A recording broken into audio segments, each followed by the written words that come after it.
Hi friends, నేను మీ Rajeshwari. Welcome back to our channel. ఓం నమో భగవతే వాసుదేవాయ. ఫ్రెండ్స్, ఈరోజు వీడియోలో ఫిబ్రవరి నుండి 2026 సంవత్సరం ఫిబ్రవరి నుండి డిసెంబర్ వరకు వచ్చే పౌర్ణమి తేదీలు, ఒక్కొక్క పౌర్ణమికి ఒక్కొక్క విశేషం ఉంటుందండి. ఆ పౌర్ణమి విశేషం ఏమిటి అనేది ఈ వీడియోలో తెలుసుకుందాము. పౌర్ణమి అనేది దేవతలకు చాలా ప్రీతికరమైన రోజని, వారి ఆశీర్వాదం తొందరగా లభిస్తుందని పండితులు చెప్తుంటారండి. మనం నిండు చంద్రుడు ఉన్నప్పుడు పూజ చేస్తే ఫలితం అనేది ఎక్కువ రెట్లు ఉంటుంది. మనకి చాలామంది ఈ పౌర్ణమిలో సత్యనారాయణ వ్రతాలు చేస్తూ ఉంటారు, ఇంకా లలితా సహస్రనామ పారాయణలు చేస్తూ ఉంటారు. చాలా విశేషమైనదండి పౌర్ణమి. మనం మాఘమాసంలో ఈసారి మాఘ పౌర్ణమి ఫిబ్రవరి 1వ తేదీన జరుపుకుంటుంటాము. ఈ రోజున గురుబలం లేనివారు ప్రత్యేకంగా శివారాధన, సూర్యదేవుణ్ణి పూజిస్తే గొప్ప యోగాలు కలుగుతాయని, ముఖ్యంగా పౌర్ణమి అనేది చంద్రుడికి చెందిందని చెప్తారండి.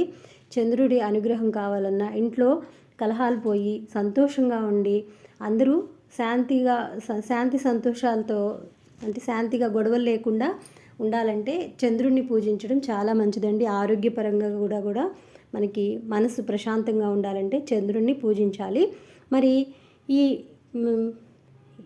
ఫిబ్రవరిలో 1వ తారీఖు మనకి మాఘ పౌర్ణమి రోజు చక్కగా స్నానాలు, నదీ స్నానాలు, వీలైతే నదీ స్నానాలు చేయండి. లేకపోతే మనకి దగ్గరలో ఉన్న బావులు కానీ చెరువుల్లో కానీ తెల్లవారుజాముని స్నానం చేస్తే చాలా మంచిది. ఇక మనకి ఈ పౌర్ణమి తేదీలు ఏ తేదీలో ఎప్పుడు వచ్చినాయో ఈ వీడియోలో తెలుసుకుందామండి. ఇంకొక విశేషం ఏమంటే, ఈ నెలలో మొత్తం 13 పౌర్ణమిలు వచ్చినాయండి. మామూలుగా సంవత్సరానికి 12 పౌర్ణమిలే ఉంటాయి. ఈ సంవత్సరం అధికంగా 13 పౌర్ణమిలు వచ్చినాయి. అవేంటో ఈ వీడియోలో తెలుసుకుందాం. ఫిబ్రవరి 1వ తారీఖు మాఘ పౌర్ణమి ఇప్పుడే చెప్పుకున్నాం కదా ఫ్రెండ్స్. ఇక మార్చి 3వ తారీఖు పాల్గొన పౌర్ణమి. మార్చి 3వ తారీఖు పాల్గొన పౌర్ణమి. ఏప్రిల్ 1 మనకి 2వ తారీఖు వచ్చిందండి. ఏప్రిల్ 2 చైత్ర పౌర్ణమి, హనుమాన్ జయంతి విశేషమండి ఈరోజు. ఏప్రిల్ మనకి మళ్ళీ ఇంకొకటి ఉంది. ఏప్రిల్లో 30వ తారీఖు చైత్ర పౌర్ణమి, వైశాఖ పౌర్ణమి కూడా వచ్చిందండి. 30వ తారీఖు ఏప్రిల్ 30 వైశాఖ పౌర్ణమి. ఇక మే 31 దీన్ని మనము జ్యేష్ఠ పౌర్ణమిగా పిలుచుకుంటాము. ఇక జూన్ 29 ఆషాఢ పౌర్ణమి అండి. దీన్నే గురు పౌర్ణమి అని పిలుస్తాము. జూలై 29 దీన్నే మనం శ్రావణ పౌర్ణమి, రాఖీ పౌర్ణమి అని పిలుస్తామండి.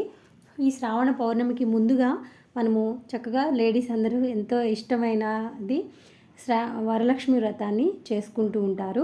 ఈ శ్రావణ పౌర్ణమి, రాఖీ పౌర్ణమి చాలా విశేషమైంది. ఇక ఆగస్టులో 28వ తారీఖు వచ్చిందండి. ఆగస్టు 28 భాద్రపద పౌర్ణమి. సెప్టెంబర్ 26వ తారీఖు ఆశ్వీజ పౌర్ణమి.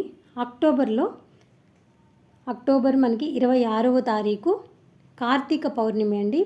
కార్తీక పౌర్ణమి కూడా చాలా విశేషమైనది కదా, మనందరికీ ఎంతో ఇష్టమైన కార్తీక పౌర్ణమి అందరికీ ముందుగా శుభాకాంక్షలు చెప్తున్నానండి. ఇక నవంబర్